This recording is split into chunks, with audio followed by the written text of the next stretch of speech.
Kumusta sa lahat? Tatahak tayo ngayon sa pinakamagandang NBA player props sa Prize Picks.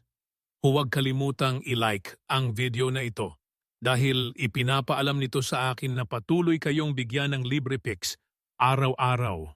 Kaya siguraduhin i-like ang video sa pamamagitan ng pag-click sa button sa ibaba. At kapag umabot tayo sa 600 likes, gagawa ako ng isa pang video para bukas. Gusto ko ring ipakita sa inyo ang resulta ng kahapon na picks mula sa aking exclusive Discord group. At tulad ng nakikita nyo, talagang nakuha namin ng tama ang 21 picks na sobrang astig talaga. Marami sa inyo ang nagko-comment na gustong makita kung ilan ang mali ko. Kaya naisip kong ipakita ito sa video ngayon. Dalawa lang ang mali namin. 21 ang tama na 97% win rate. Oo nga, narinig niyo ng tama, 97% win rate. Kaya nasa malaking hot streak kami. Pero kung gusto mong magkaroon ng 97% win rate at makakuha ng 21 tama na picks tulad ko, manalo ng mas maraming bets at makatanggap ng pinakamagandang picks mula sa pinakamahuhusay na bettors sa buong mundo sa halagang mas mura pa sa isang tasa ng kape, maaari mong i-access ang exclusive Discord at makilala ang ilan sa pinakamahuhusay na sport bettors sa pamamagitan ng pagsali sa aking Patreon na nakalink sa ibaba sa description. Kapag sumali ka, magkakaroon ka ng buong access sa Discord at makakapanalo ka na ng mas maraming bets ngayon din. Kaya siguraduhing sumali sa aking Patreon gamit ang link sa description. At dito ay isa sa aming miyembro na kakasali lang at nanalo siya ng $2,156 kahapon lang. Isa pang miyembro na nanalo ng $940 sa ikalimang araw na sunod mula nang sumali sa Discord ko. Kaya kung gusto nyong manalo ng malaking pera tulad ng aming miyembro, ang link ay nasa description. Kaya sumali na sa Patreon para magkaroon ng access sa Discord group. At patuloy akong mag-u-upload araw-araw sa channel na ito ng pinakamaganda ang bets at props. Kaya siguraduhing mag-subscribe para hindi mo ma-miss ang aking daily uploads. Mabilis na shoutout kay Elizabeth Vanzo na nagsabi ng good stuff, kaya shoutout sa kanya. At kung gusto mong manalo ng shoutout sa susunod na video, ang kailangan mo lang gawin ay mag-comment sa ibaba sa video na ito at i-like ito at pwede kang maging kasali para manalo ng shoutout sa susunod. Sige, diretso na tayo sa unang pick. At pagdating sa mga picks na ito, hindi ko sinasabi na ilagay lahat sa parlay at umasa na lang sa swerte. Pumili ka lang ng mga gusto mo at yung pinakabagay sa iyo.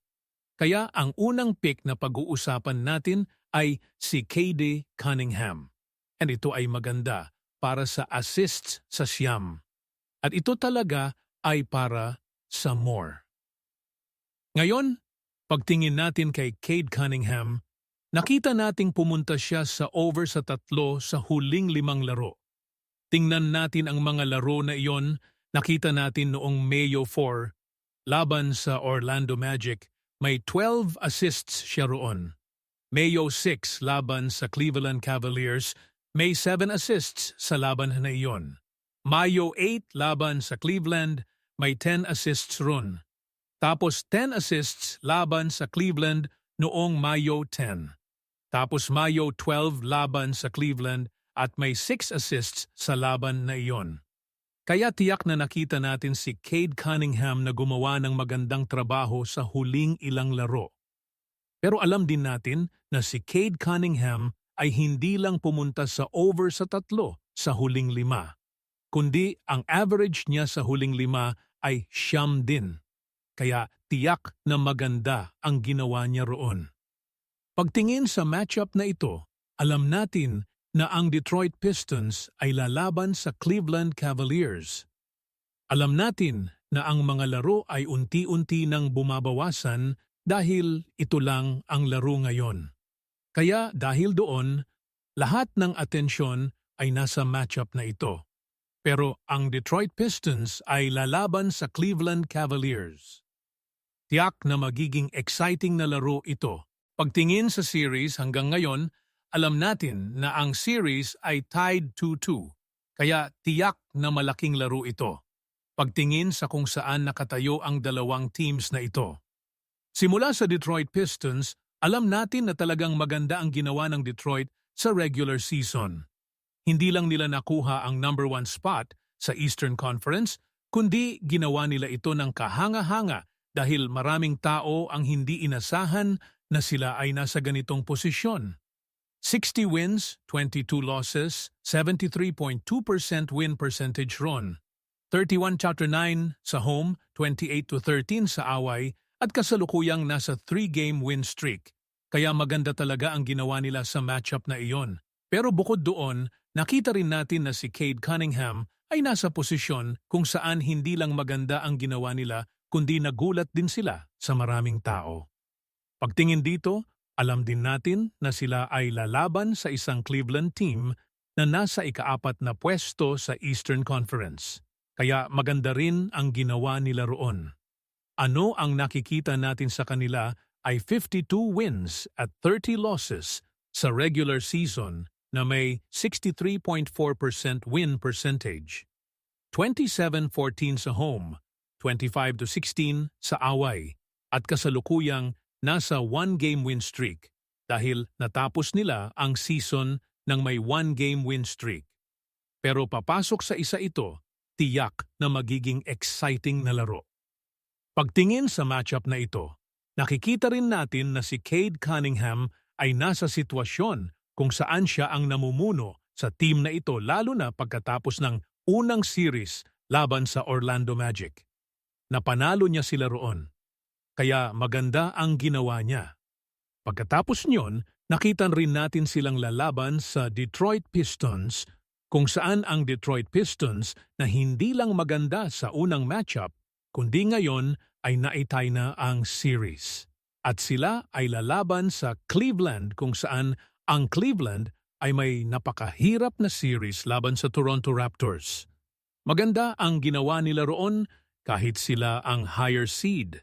Kaya papasok sa susunod na ito, talagang gusto natin ang over para dito. Ngayon, pagtingin sa depensa ng Cleveland at kung saan sila nakatayo pagdating sa assists allowed, nakikita natin na ang Cleveland Cavaliers ay nasa ika-16 na pwesto na nagpapahintulot ng 26.9 assists bawat laro. Kaya nagpapahintulot sila ng maraming assists na malaking dahilan kung bakit gusto natin ang over sa sitwasyong ito. Tiyak na makikita natin ang over para sa isang katulad ni Cade Cunningham sa laro na ito at tiyak na maraming value roon. Para sa isang katulad ni Cade, alam din natin na siya ay isang guard at ang Cleveland ay mahina sa pagpigil ng assists sa guard position. Kaya nagbibigay ito ng maraming kumpiyansa roon, kaya gusto natin ang over sa sitwasyong ito. At tiyak na nagbibigay ito ng maraming kumpiyansa para sa over, tulad ng nabanggit natin kanina. Para rin kay Cade Cunningham, alam din natin na ang Detroit Pistons ay lalaban sa Cleveland team na gustong mag-push ng pace. Kaya inaasahan natin ang magandang pace sa laro na ito. Pagtingin sa kanilang nakaraang mga laban, nakita natin silang magkaharap 4 na beses sa regular season. Noong Oktubre 27, nakita natin siya na may 29 na minuto, 12 points, 5 rebounds, 4 assists, 0 steals, at 1 block sa laban na iyon. Kaya pumunta siya sa under roon. Pagkatapos, noong Enero 4, nagkaharap ulit sila. May 37 minuto, 27 points, 6 rebounds, 7 assists, 2 steals, at 1 block. Kaya maganda ang ginawa niya roon. Sa laban na iyon, pumunta siya sa under. Malapit, pero under pa rin. Noong Pebrero 27, may 37 minuto, 25 points, 10 rebounds, 7 assists at steals. Kaya under din. At noong Marso 3, may 39 na minuto 10 points, 6 rebounds at 14 assists na may 1 steal at 1 block. Kaya nakita natin si Cade na pumunta sa over sa isa lang sa 4 na laro. Bakit gusto natin ang over sa sitwasyong ito? Dahil ang series na ito ay lubusang naiiba sa regular season. Dahil si Cade ay magkakaroon ng ibang usage rate at iban defensive strategies laban sa kanya. At ito ay nagresulta na si Cade ay nakakapunta sa over sa maraming laro sa playoffs. Nakita na natin ito. Si Cade Cunningham ay pumunta sa over sa 2 sa 4 na laro. Kaya tiyak na magagawa niya ito sa isa ito. Pagtingin kay Cade, mayroon silang 8.5 assists para sa kanya. Pero kahit 8.5, pabor sila sa over. Kaya nagbibigay ito ng maraming kumpiyansa. Ang projection ay 10.3 assists na maganda tingnan. Kaya overall, gusto natin ang over dito. At sa huling 15 laro, nakita nating pumunta siya sa over sa 40%. Kaya gusto pa rin natin ang over. Kaya siguraduhin mong bantayan si Cade Cunningham para sa 9 assists o more. Sa tingin ko ay fantastic pick ito. Sige, papunta sa susunod. Pag-uusapan natin ang kanyang teammate na si Jalen Duren. Tulad ng nabanggit ko kanina, lahat ng picks ay mula sa laro na ito. Kaya maraming overlap at iyon ang dahilan kung bakit lagi kong sinasabi na pumili lang ng mga gusto mo. Pero ito ay maganda para sa points and rebounds. Ito ay combo para kay Jalen Duren sa 21.55 at ito ay para sa more. Ngayon, pagtingin natin kay Jalen Duren, nakita nating pumunta siya sa over sa 2 sa huling 5 laro. Sa matchup na ito, Mayo 4 laban sa Orlando Magic, may 30 points and rebounds. Mayo 6 laban sa Cleveland, may 23 points and rebounds. 18 points and rebounds laban sa Cleveland noong Mayo 8. Mayo 10 laban sa Cleveland, May 15. At 10 points and rebounds laban sa Cleveland noong Mayo 12. Sobrang interesante. Tiyak na nakita natin si Jalen Duren na pumunta sa over sa 2 lang sa huling 5. Pero ang average niya sa huling 5 ay 19.2. Medyo mababa. Sa matchup na ito, si Jalen Duren ay nasa sitwasyon kung saan ang Detroit Pistons ay lalaban sa Cleveland Cavaliers. Naalala nyo na ang Detroit ay number 1 sa Eastern Conference. 60 wins, 22 losses, 73.2%. 31, 9 home, 28-13 away, 3-game win streak. Nakakagulat sila sa maraming tao. At ngayon laban sa Cleveland na nasa ika-4 na pwesto, 52-30, 63.4%, 27-14 home, 25-16 away, 1-game win streak. Si Jalen Duren at ang Pistons ay nagkaroon ng mahirap na simula sa playoffs laban sa Orlando Magic na 8th seed. Akala ng marami ay sweep pero nakuha nila ito. At ang Cleveland naman ay mahirap din ang series laban sa Toronto. Ngayon, tied na ang series 2-2. Pagtingin dito, ang Cleveland ay nasa ika-15 sa points, allowed na 115.4 at ika-12 sa rebounds, allowed na 43.2. Kaya hindi sila mataas at malaking dahilan kung bakit gusto natin ang over. Tiyak na makikita natin siya sa over. Si Jalen Duren ay center at ang Cleveland ay mahina sa pagpigil ng points and rebounds sa kanyang posisyon. Kaya gusto natin ang over. Kahit under siya sa huling 3 laro, naniniwala tayong magbabago ito. Inaasahan natin na babalik sila sa game plan noong unang laro. Kaya gusto natin ang over dito.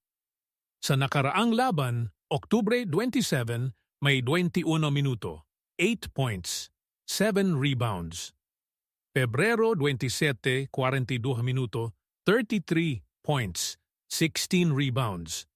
Marso 3, 27 minuto, 24 points, 14 rebounds.